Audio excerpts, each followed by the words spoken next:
अल्पश्रुतं श्रुतवतां परिहासधाम परिहासधाम त्वद्भक्तिरेव त्वद्भक्तिरेव मुखरीकुरुते बलान् बलान् मां यत्कोकिल यत्कोकिल किल किल मधो मधो मधुरं मधुरं विरोति तच्चाम्रचारु तच्चाम्रचारुकलिका कलिका निकरैकहेतु अल्पश्रुतं अल्पश्रुतं श्रुतवत् श्रुतवतां परिहासधाम परिहासधाम त्वद्भक्तिरेव त्वद्भक्तिरेव मुखरी मुखरी कुरुते बलान् मां यत्कोकिल किल मधो मधुरं विरोति तच्चाम्रचारुकलिका तच्चाम्रचारुकलिकानिकरैकहेतु अल्पश्रुतं श्रुतवतां परिहासधा त्वद्भक्तिरेव मुखरी कुरुते बलान् यत्कोकिल किल मधो मधुरं यत्कोकिलकिलमधो विरोति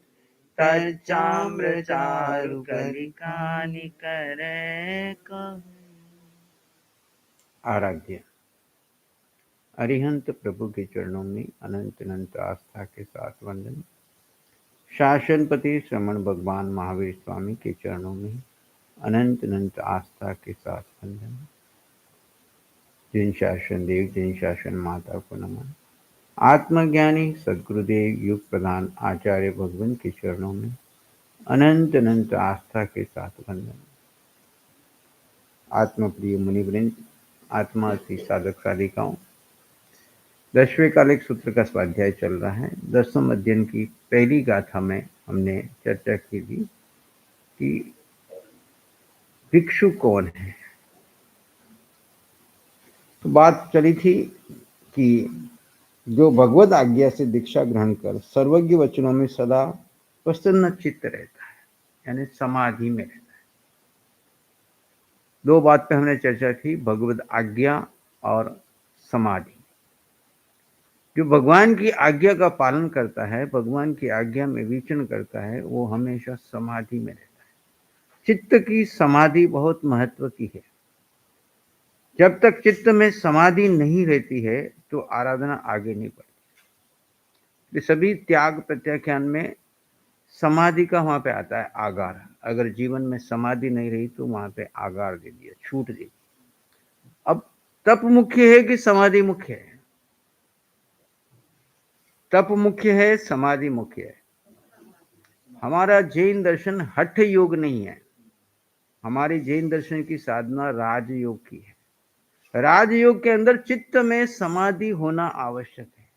जितना जितना समाधि में आप रहोगे, समाधान में रहोगे, शिकायत में न रहोगे, क्रिया प्रतिक्रिया में नहीं जाओगे, पर चिंतन में नहीं जाओगे, पुद्गल के चिंतन में नहीं जाओगे, विभाव में नहीं जाओगे, स्वभाव में रहोगे, तो आपकी निर्जरा का मार्ग खुला हुआ है।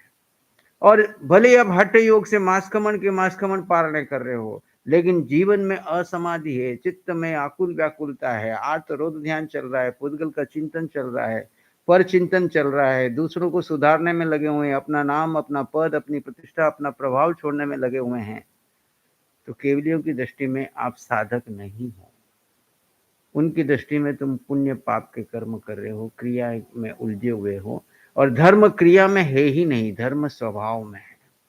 अगर किसी भी निमित्त से आप विभाव में जा रहे हो तो वो आपके लिए असमाधि का कारण बन रहा है। निमित्त हमेशा निर्दोष है। आप असमाधि में गए मतलब दोष आपका है कि निमित्त का है? निमित्त का दोष नहीं है, दोष हमारा है कि हम वहां पे असमाधि में चले गए। हम हमारे विवेक को भूल गए। हम वहां पे जड़ और जीव का भेद नहीं कर पाए। भेद ज्ञान के बिना समाधि आ ही नहीं सकती। जैन दर्शन का बेसिक जो है वो भेद ज्ञान है। क्योंकि जब पर पुद्गल का चिंतन करते हैं तो वो हमारे लिए कर्म आश्रव का कारण करता है, बंध का मार्ग खुलता है। अरिहंत वाणी में आया कि बंध का मार्ग कब खुलता है और क्षय का मार्ग कब खुलता है। 24 घंटे में देखो हम कितनी बार बंध का मार्ग खोलते हैं, कितनी बार क्षय का मार्ग खोलते हैं। जब जब हम इस पुद्गल का चिंतन करते हैं, पुद्गल का ध्यान करते हैं, जड़ का ध्यान करते हैं, तब तब हम क्या करते हैं, बंध का मार्ग खोल देते हैं। महाविद्या का मार्ग तो बड़ी मुश्किल से खुलता है। कितनी तपस्या, कितने पुण्य की कतारें लगती है, तब महाविद्या का मार्ग खुल के यहाँ अरिहंत वाणी आती है। लेकिन हम अपने जरा से अविवेक से कितनी बार बंध का मार्ग खोल सकते हैं, कितनी बार क्षय का मार्ग खोल सकते हैं। क्षय का मार्ग कब खुलता है? क्षय का मार्ग कब खुलता है? जब जब हम जीव के स्वभाव में रहते हैं, जब जब हम जीव अपने को जीव मानते हैं, जब जब हम अपने को जीव मानते हैं, तब क्षय का मार्ग खोलते हैं। जब जब हम अपने को पुद्गल मानते हैं, तब बंध का मार्ग खोलते हैं। अब देखो 24 घंटे का अवलोकन करो, कितनी बार बंध का मार्ग खुल रहा है, कितनी बार क्षय का मार्ग खुल रहा है। बंध और क्षय के मार्ग में हमको देखना है। अब ये हमारे विवेक और अविवेक के ऊपर है, इसके ऊपर किसी दूसरे का काम नहीं, निमित्त कुछ भी नहीं कर सकता। उपादान हमारा जैसा होगा उसके अनुसार हमारा कार्य चले। तो बात चली थी, दीक्षा लेकर बुद्ध महीने सर्वज्ञ वचनों के विषय में नित्यम नित्य चित्त समायो, चित्त में प्रसन्न, समाधि का मतलब प्रसन्न भाव, आनंद, शांति, सुख, समृद्धि, संपन्नता, परिपूर्णता। मुझे कुछ चाहिए नहीं, मैं संपन्न हूं, परिपूर्ण हूं। जिसको कुछ चाहिए चाहिए चाहिए, इसका मतलब अभी वो पुद्गल में अटका हुआ है, अभी उसने जीव तक वो पहुंचा ही नहीं है। वो पुद्गलों से ही साता और असाता को ही सुख और दुख मान करके ढूंढ रहा है, और साता के साधन उठा रहा है, साता के लिए अनुकूल लोगों को ढूंढ रहा है, प्रतिकूल को दूर भगा रहा है। आर्तोद्यान क्या है? इष्ट का संयोग हमेशा बना रहे और अनिष्ट मेरे पास से कब दूर जाए। इष्ट जो मेरे अनुकूल चल रहा है। इष्ट कौन? जिसको मैंने अपना मान लिया, जो मेरे अनुकूल चल रहा है, जो मेरे साता का निमित्त बना हुआ है, जिसको मैं चाहता हूं, वो इष्ट है, वो संयोग, वो व्यक्ति का हो, वस्तु का हो, स्थान का हो। उस संयोग का जो ध्यान करता है, वो कौन सा ध्यान है? आत्म ध्यान। और ये अनिष्ट मेरे से कब दूर हो जाए, चाहे वो व्यक्ति है, वस्तु है, स्थान है। अनिष्ट जिसको मैं नहीं चाहता हूं, पर उदय कर्म के कारण मुझे उसमें रहना पड़ रहा है, चाहे वो घर है, परिवार है, स्टाफ है, समाज है, संघ है ना, साथी है, जिसके साथ ना चाहते हुए भी रहना पड़ रहा है, और उस संयोग को दूर करने का जितनी देर भाव कर रहे हैं, उतनी देर कौन सा ध्यान कर रहे हैं? अब देखो 24 घंटे में 8 रोज ध्यान से कितने बार कर्म का बंध का मार्ग खोल रहे हैं। बात चली ना, जब जब हम बंध का मार्ग कितनी बार खोलते हैं, क्षय का मार्ग कितनी बार खोलते हैं। और क्षय का मार्ग कब खुलता है? जब हम अपने आप को जीव मानकर जीव को जीव में ठहराने का पराक्रम करता है।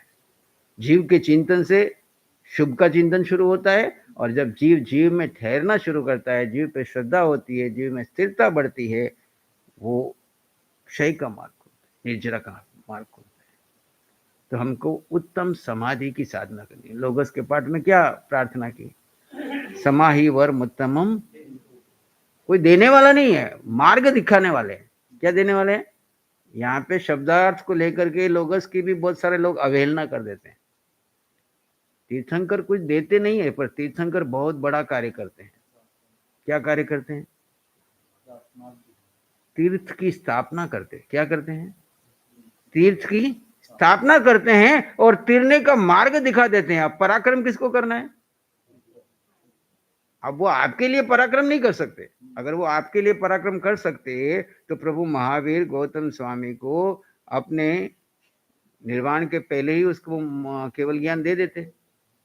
आजकल चलता है ना चमत्कार के भी, आप शक्तिपात कर दो, ये कर दो, मेरे को यहाँ ऊपर उठा दो, आशीर्वाद दे दो, ऐसा हो जाएगा। ये सब भुलावे हैं, भ्रम है। भ्रम और भुलावों में समय खो देते हैं। किसी के आशीर्वाद से, किसी की शक्तिपात से, किसी के ऊपर उठाने से तुम्हारा केवल ज्ञान नहीं होगा। बाकी लब्धियां शक्तियां मिल सकती है, उसमें कोई बड़ी बात नहीं, पर वो सब उलझाने वाली। हमारे यहाँ पर 28 लब्धियों का वर्णन आता है। कितना? आचार्यों ने उन लब्धियों को लुप्त कर दिया। बड़े बड़े ज्ञानी आचार्य थे, आज भी शासन देवों के पास सारी लब्धियां सुरक्षित पड़ी है, पर वो अभी पंचम आर्य के इन साधकों को नहीं देते। क्यों नहीं देते? क्यों नहीं देते? पात्रता नहीं रही। वो इन पुद्गल की लब्धियों से पुद्गल के कामों में लग जाएंगे और जीव को क्या कर देंगे? गौण कर देंगे। लब्धियां शक्तियां प्राप्त कर लेना कोई बड़ी बात नहीं है। एक सामान्य सी साधना करने वाले लोग कितनी सारी शक्तियां अर्जन कर लेते हैं, और मिनटों में किसी किसी को बुला लेते हैं, सुधार लेते हैं, ठीक कर देते हैं। कोई बड़ी बात नहीं। मैंने देखा अनेकों लोग भगवान के सानिध्य में आते हैं ऐसे, जो बेचारे कोई दुखी होते हैं उनको ठीक करते थे, जो ठीक है उनको कोई दुखी करने वाले हैं। हमारे पास तो सब तरह के लोग आते हैं, हम तो ये सब कुछ करते नहीं, पर किसी का उदय होता है तो किसी का कोई निमित्त वहां पे आ जाता है और वो उसको, अब वो सब ड्रामा देखते हैं हम भी कि कैसे क्या हो रहा है। और वो सब साधना बहुत सरल है, धीमी है, कोई भी कर सकता है, लेकिन आत्मा की साधना करने वाले को क्या करना पड़ेगा? इन सबसे पुद्गलों की मार्ग, ये पुद्गल के जो मार्ग है वो सब के सब बंध के मार्ग। कौन से मार्ग हैं? अब बंध भले पुण्य का हो कि पाप का हो, उससे हमें क्या है? एक व्यक्ति को मुक्त होना है, उसको भले आप नजर कैद रखो कि तिहाड़ जेल में रखो, उसके लिए तो जेल जेल ही है। एक बड़े नेता को आप नजर कैद करके रख दो, जैसे जम्मू में मोदी ने कुछ काम करना तो सारे नेताओं को पकड़ पकड़ के क्या कर दिया? नजर कैद कर दिया, दूर जगह दिया, ऐसी जगह पे लगा दिया कि भाई कुछ कर ही, लेकिन अंदर से तो सब छटपटा रहे थे कब हम यहाँ से मुक्त हो जाए, बाहर निकले। एक प्रतिष्ठित आदमी को नजर कैद कर दो तो उसकी तो मौत जैसे भी ज्यादा हो जाती है, और एक सामान्य व्यक्ति को तिहाड़ जेल में डाल दो, उसको कोई फर्क नहीं पड़ता, धूल ही नहीं उड़ती। ठीक है, यहाँ पे भी टाइम पास कर रहे हैं। तो यहाँ पर जो बात है, अगर पुद्गल का ध्यान हो रहा है, कहीं पे भी बंद हो रहा है, चाहे किसी भी निमित्त से हो रहा है, चाहे आप संघ के निमित्त करो, समाज के निमित्त करो, घर के निमित्त करो, परिवार के निमित्त करो, इस शरीर के निमित्त करो, जहां तुम पुद्गल का ध्यान करोगे तुम्हारा बंध का मार्ग खुलेगा। और जहां तुम जीव का ध्यान करोगे, अपने को जीव मानोगे, जीव का कार्य करोगे, जीव में स्थित रहोगे, वहां पे क्षय का मार्ग खुलेगा। अब 24 घंटे में कितनी बार बंध और क्षय का मार्ग खोलते हैं, हमने देखना है, हमने समझना है। तो आगे कहा, भगवत आज्ञा में दीक्षा ग्रहण, स्वरगजन, सदा प्रसन्नचित समाधि में रहने वाला। अब आगे का, स्त्रियों के वश में नहीं आने वाला, परित्यक्त भोगों को फिर आसेवन नहीं करने वाला व्यक्ति ही सच्चा भिक्षु है। पहले 2 बातों में उपादेय बता दी और 2 बातों में हेय बता दिया। जो साधक है उसके लिए मैंने कहा था आगम वाणी में 3 बातें, ज्ञेय, हेय और उपादेय। अभी हम ये स्वाध्याय ज्ञेय रूप में कर रहे हैं। अब जानने के बाद हमको क्या करना है? उपादेय को ग्रहण करना है, समाधि के मार्ग को ग्रहण करना है, भगवान की आज्ञा का पालन करना है, ये उपादेय है। और हेय क्या है? स्त्रियों के वश में नहीं आना। अब स्त्री के लिए पुरुष, पुरुष के लिए स्त्री, है ना। यहाँ पे जीव निश्चय दृष्टि से जीव सब समान है। हमारे को जीव के स्त्री जाति से कोई विरोध नहीं है, कि स्त्री को पुरुष जाति से कोई विरोध नहीं है, लेकिन अपनी आसक्ति का त्याग करके संयम ग्रहण किया। अब उसमें बाधक क्या बनेगा? जो हमारा लिंग है उससे विपरीत लिंग वालों की तरफ आकर्षण स्वाभाविक बढ़ जाता है। जो त्याग के आया वो आकर्षण कहीं में पर की तरफ जाकर के फिर आकर्षण में फंस गया, तो मेरा भिक्षु जीवन जो मैं उच्चतम की ओर जा रहा था, अनासक्त योगी बनकर के ऊपर उठ रहा था, वहां पे मेरे के भीतर में क्या घुस जाएगी? आसक्ति घुस जाएगी। और जहां आसक्ति प्रवेश कर गई वहां पे मोह और मिथ्यात्व आ जाएगा, और फिर उसके साथ क्या शुरू हो जाएगा? विषयों का सेवन शुरू हो जाएगा, विषयों की आकांक्षा। लिखा परित्यक्त विषय। संयम लेते समय हम क्या करते हैं? सभी विषय भोगों का त्याग करके आते हैं।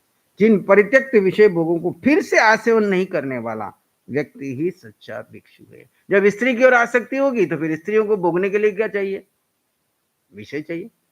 और फिर वो त्यागे हुए विषय फिर भोगेगा, तो वो कहानी याद है ना, कौन सी? जो 10वें कालिक के शुरू के दूसरे या तीसरे अध्ययन में सुनाई, रथ नेमी की। रथ नेमी जैसे ही दिखने लगा तो राजुल ने उसको स्थिर किया कि तू कहां जा रहा है, कौन से खानदान का है, कितना ऊंचा उठकर कहां तू पहुंचने वाला है और क्या कर रहा है। जैसे ही उसका क्या दबाया, उसका अंकुशेन जहां नागो, इतना बड़ा हाथी उठा के सूंड में पहाड़ के पहाड़ फेंक दे, सामने आए वाले को उठा के फेंक दे, पर उसको वश में करना तो क्या करना पड़ता है?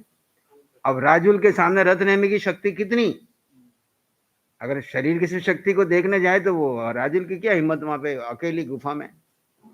लेकिन उसने अंकुश से काम किया। कौन सा अंकुश दिया? ज्ञान का अंकुश दिया। किसका अंकुश लगाया? ज्ञान का अंकुश लगाया, और ज्ञान के अंकुश से उसको वश में किया। और जैसे ज्ञान का अंकुश उसके ऊपर लगा तो उसको समझ में आ गया कि मैं कौन हूं, कहां जाने का लक्ष्य लेके निकला हूं और किधर मेरा पांव फिसल रहा है। बरसात में पांव फिसलता है ना, अच्छे से चलते चलते जरा सा ध्यान नहीं रहा तो स्लिप हो जाता। उससे कठिन है संयम का मार्ग।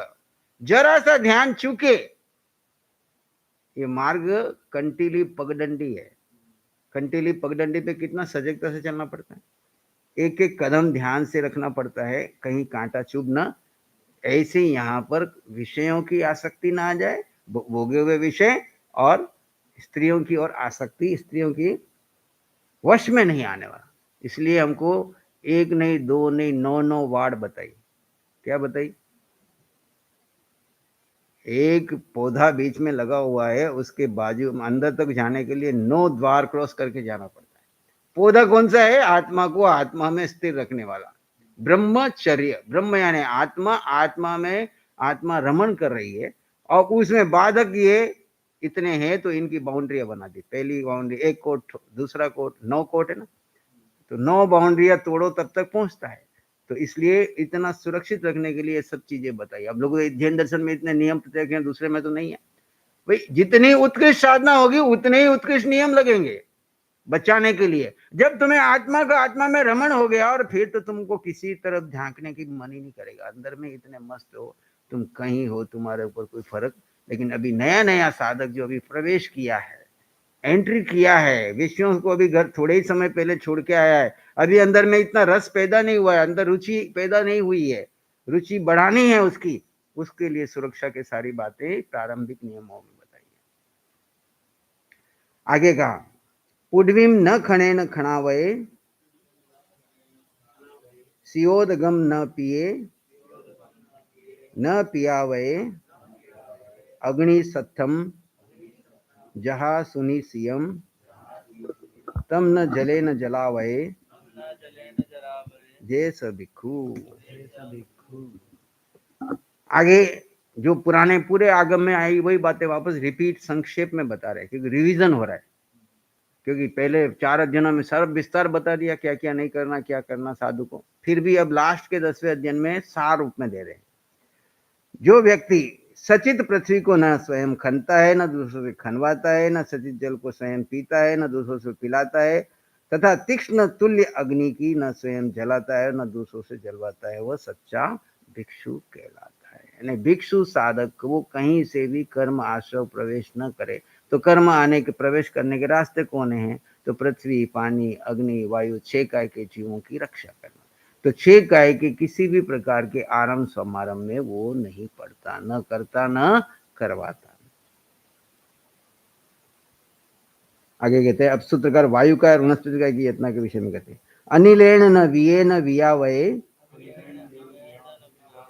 हरियाणी न छिंदे, न छिंदावये, दियाणी सया विवज्जयन्तो, सचित्तम नाहारये, जैस भिक्षु। जो न अनिलेन वायु वंजक आदि से, न विये स्वयं हवा नहीं करे, न औरों से हवा नहीं करवाता है, तथा जो हरियाणी हरित काय का न छिंदे स्वयं छेदन नहीं करता है और औरों से छेदन नहीं करवाता, वियाणी बीजों का सया सदैव वजता हुआ, सचितम सचित पदार्थ का न आहार नहीं करता, स वही भिक्षु होता है। जो पंखे आदियों से हवा नहीं करता, नहीं करवाता, न दूसरों से करवाता, था हरित काय का न स्वयं छेदन करता है, न औरों से करवाता है, जो बीज आदि का सचित आहार न स्वयं करता है, न औरों से करवाता है, वही सच्चा भिक्षु है। जो महानुभाव महापुरुष बनने की इच्छा से भिक्षु पद धारण करता है, उसका कर्तव्य है कि वह न स्वयं तो इन 6 काय के किसी भी प्रकार, पृथ्वी, पानी, अग्नि, वायु और वनस्पति, इनके किसी का भी छेदन स्वयं न करे, न औरों से करवाए। अब आगे कहते हैं, इसके आगे औदेशिक आहार, ये सब 6 काय के जीव की रक्षा, औदेशिक आहार और इतना सारा वर्णन बार बार आया है। जब इसकी गहरे में शुरू में तो लगता है कि ये सब नियम उपनियम है जीव हिंसा को बचाने के लिए, लेकिन जब अध्यात्म की दृष्टि से देखते हैं तो यह सब क्यों बताया कि हम अपने को शरीर मान करके शरीर की सहायता के लिए न पड़ जाए। जीव को तो कुछ चाहिए नहीं, है ना। जीव अपने में मस्त है, 24 घंटे आनंद में रहता है, शरीर को थोड़ा बहुत चाहिए। अगर तुम आत्मार्थी साधक हो, सम्यक पे तुम्हारी श्रद्धा है, उदय कर्म पे तुम्हारी श्रद्धा है, तो तुम्हारे उदय में जो होगा वो शुद्ध प्रासुक मिले तो खा लेना, शरीर को दे देना, नहीं तो अपनी आत्मा में। ये आत्मार्थी साधकों की समाचारी है दशवे काले, क्योंकि आचारांग पूरा का पूरा आत्मार्थ से भरा पड़ा है। शुरुआत ही वहां से आत्मज्ञान और अस्तित्व बोध से कराया, और उसी का संक्षिप्त सार दशवे काले के। वहनम तस थावराणम थावराण होई पुडवी तन कट्ट निस्सियाणम तम्हा उदेशीय न भुंजे नोवी पये न पया वये जय सभिक्षु। भोजन पकाते हुए पृथ्वी, तृण, काठ आदि की निश्चय में रहने वाले त्रस और स्थावर जीवों का वध होता है। अतएव जो औदेशिक आदि आहार नहीं भोगता, अन्न आदि स्वयं नहीं पकाता, दूसरों से भी नहीं पकवाता, वही आदर्श साधु होता है।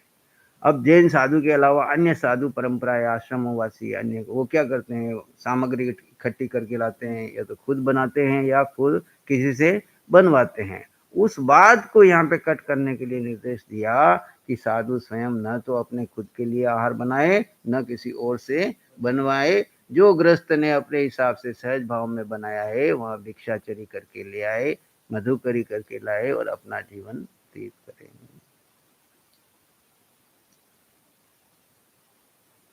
क्योंकि कहा जैसे आहार की विशुद्धता अनुमोदन, कारण की आहार की विशुद्धता पर ही भिक्षु की विशुद्धता है। सर्वमान्य बात है कि जैसा आहार होता है वैसा ही मन होता है, जैसा मन होता है वैसा ही आचरण होता है। हिंसा जन्य आहार हिंसा वृत्ति जागृत कर साधु को वास्तविक पद से परांगमुख कर देता है। अब सूत्रकार संवर आदि का उपदेश देते हैं। रोय नायपुत्त वयने अत्त समय मनिज छप्पी काय पंचय फासे महव्वयाईम पंचासव संवरे जय स भिक्षु। ये जो न्यायपुत्र वर्ण ज्ञात पुत्र वचनों को रोय प्रिय जानकर पंचासव संवरे पंच आश्रव का निरोध करता है, 56 काय 6 काय के जीवों को अत्त समय अपनी आत्मा के समान मनुज मानता है, यह तथा पंच महव्वयाईम महाव्रतों को फासे पूर्ण रूप से पालता है, सब भिक्षु है।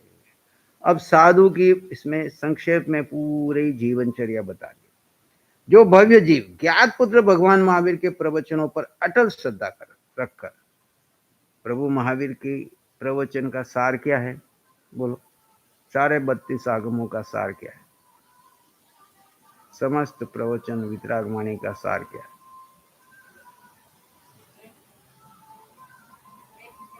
वेद विज्ञान और समस्त प्रवचन वाणी का सार। क्योंकि भगवान महावीर के प्रवचनों अटल श्रद्धा कर, वाणी पे अटल श्रद्धा करना, वेद विज्ञान भी एक अपेक्षा है। और बोलिए,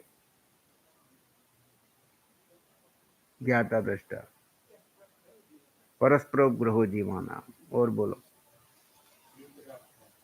वीतरागता। समग्र जिनवाणी को एक शब्द में अगर बोलना है, केवली प्रभु महावीर की वाणी का सार वो है सोहम। क्या है? अब इसमें अपना जीव भी आ गया, सिद्ध भी आ गए, और 6 काय के सारे जीव भी आ गए, सबको अपने समान समझने वाला। महावीर की वाणी की सार क्या है? सब जीव, मैं जीव और वो सब जीव एक समान है, और अनंत सिद्धों में जो जीव हैं और मैं जीव समान हूं, और मुझ जीव को सिद्ध सिला जाना है। तो मैं ऐसा कोई आचरण न करूं जिससे नया बंधन हो जाए, है ना। तो अगली लाइन में क्या कहा? महावीर अटल श्रद्धा करके। अब किस पे श्रद्धा करना? आत्म तत्व पर, अस्तित्व पे श्रद्धा करना, और सब में अस्तित्व के दर्शन करना। अब क्या करना?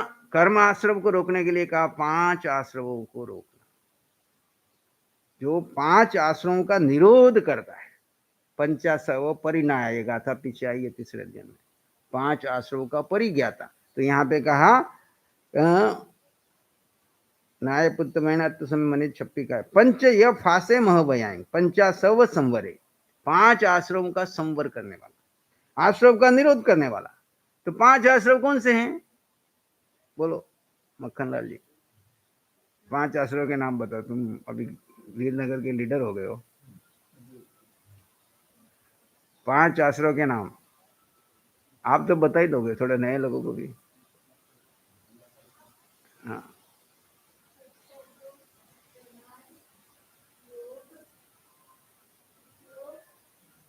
गुड। और 25 बोल आते हैं? अवरत, मिथ्यात, अवरत, प्रमाद, कषाय और अशुभ योग या योग भी ठीक है। ठीक है, तो ये पंचाश्रव 5 कर्म आने के रास्ते हैं। सबसे पहला लीडर कौन है? एक का कौन है इसमें? मिथ्यात्व एक है, बाकी के आगे के 0 है ना। मिथ्यात्व के आगे 1 0 लगाओ, चाहे 1 लगा दो, है ना। फिर मिथ्यात्व 1, अवरत 1, प्रमाद 1, कषाय 1 और योग 1। ठीक है, 1 1 1 कितने हो गए? 5 1 है, कितनी कितनी वैल्यू हो गई? 11,199,000 ऐसे ले लो, है ना। अब आगे का 1 हटा दो, यानी 1 मिथ्या तो आपका चला जाए। क्या चला जाए? तो कितने हजार की वैल्यू कट गई? 10,000। 11,000 है तो 10,000 और 99,000 है तो 90,000। अब इतना जोर लगता है मिथ्यात्व को चुकाने में। मिथ्यात्व का द्वार बंद कर दिया मतलब आपने अपने इतने प्रतिशत कर्म हटा दिए, इतना कर्जा चुका दिया। अनादिकाल से मिथ्यात्व सेवन कर रहे हैं, और मिथ्यात्व क्या? एक ही मिथ्यात्व है, जो अपना नहीं है उसे अपना मान लेना, जो अपना है उसे भूल जाना। क्या है अपना? अपना क्या है? कौन है अपना? परिवार अपना है कि बच्चे अपने हैं कि बीबी अपने हैं? कौन अपना है? क्या समझा आपने? आपने क्या समझा? आपका अपना क्या है? हमने आज तक किसको अपना माना और अपना सारी ऊर्जा किसको दी और किसको गौण किया? अपने इस शरीर और शरीर से जुड़े संसार को तो अपना मान लिया, और शरीर के अंदर जो तत्व है, मूल तत्व है, उसको क्या कर दिया? इग्नोर कर दिया, गौण कर दिया। और यही आश्रव का कारण है।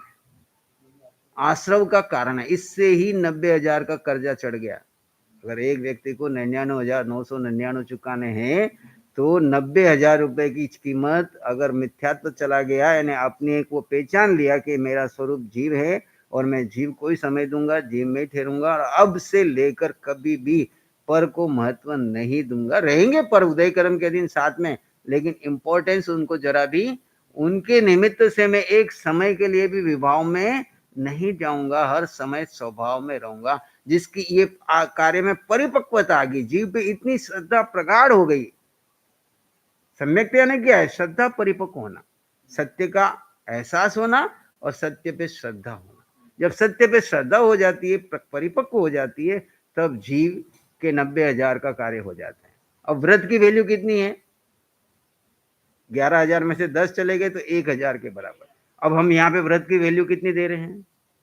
मिथ्यात्व को तो गौण कर दिया, और व्रतों को लेकर के कितना आत्मोध्यान कर रहे हैं। व्रतों को लेकर के कितना आदर, मेरा व्रत ऊंचा तुम्हारा व्रत नीचा, मेरी क्रिया ऊंची तुम्हारी क्रिया नीची, इसको लेकर के कितना आत्मोध्यान, कितना कितना और मिथ्यात्व का पोषण कर देते हैं। तो अव्रत, फिर प्रमाद, फिर कषाय और फिर अशुभ योग। आचार्य भगवान बता रहे हैं, इसकी चर्चा और यथा समय आगे करेंगे।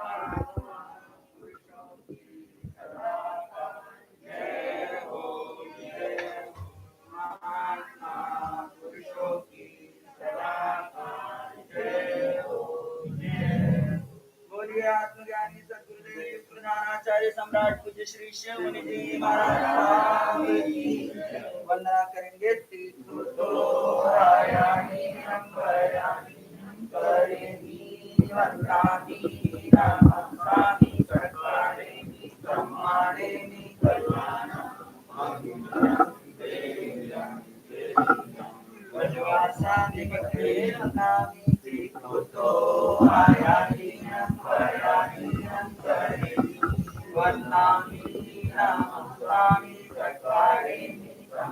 एक मिनट में आधी गाथा पूरी।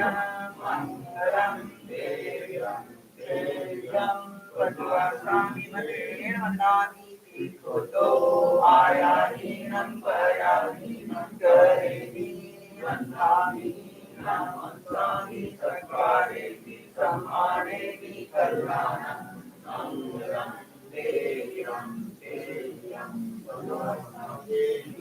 आचार्य भगवान पधार चुके हैं। हमारी बात चल रही थी 5 आश्रव की। मिथ्यात्व चला जाता है तो सम्यक यानी श्रद्धा प्राप्त होती है। जिन वाणी पे अवरत का यानी आश्रव का हम निरोध करते हैं तो हमारे जीवन में संवर की प्राप्ति होती है। और 6 काय के जीवों को अपनी आत्मा के समान प्रिय समझना। आत्मवत सर्वभूतेषु आय तुल्य पयासो अभेद दृष्टि से हम सब जीव समान हैं तथा 5 महाव्रतों को यथावत स्पर्शन पालन करना वह भिक्षुपद वाच्य होता है। इसकी विस्तार से चर्चा और आगे यथा समय की जाएगी।